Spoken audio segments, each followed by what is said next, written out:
कथा। लालच का अंत। चौधरी साहब और नौकर। एक गांव में चौधरी साहब बड़े रईस और लालची थे। उनका एक गरीब सा नौकर था, अल्लाह दत्ता। चौधरी साहब हमेशा उसे डांटते और तनख्वाह कम देते। एक दिन चौधरी साहब ने सुना कि पास वाले गांव में एक फकीर दुआ करके सबकी मुश्किलों को हल कर देता है। चौधरी साहब लालच में आ गए कि फकीर से दुआ करवा के अपना खजाना दुगना करवा लें। थैन चौधरी साहब ने अल्लाह दित्ता को साथ लिया और फकीर के पास पहुंचे।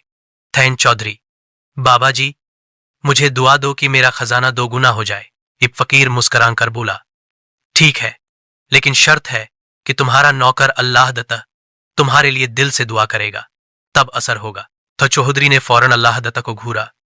थो ओए अल्लाह दत्ता, जल्दी दुआ कर, बोल कि मेरा खजाना दोगुना हो। अल्लाह दत्ता ने हाथ उठाकर बड़ी संजीदगी से कहा, थन लिया अल्लाह, चौधरी साहब का खाना दोगुना कर दे, मगर उनकी अक्ल आधी कर दे ताकि हिसाब न कर सकें। चौधरी साहब गुस्से में आग बबूला, ओ बेशर्म, ये कैसी दुआ की। अल्लाह दत्ता हंसकर बोला, चौधरी साहब, अक्ल कम होगी तो फिक्र नहीं होगी, और दौलत दुगनी होगी तो खर्च यादा करके हमें भी दोगे। हीरी भी हंसने लगा और बोला, बेटा अल्लाह दत्ता, तुम तो बहुत ज्ञानी निकले, यही दुआ तुम्हारे चौधरी साहब को वाकई चाहिए।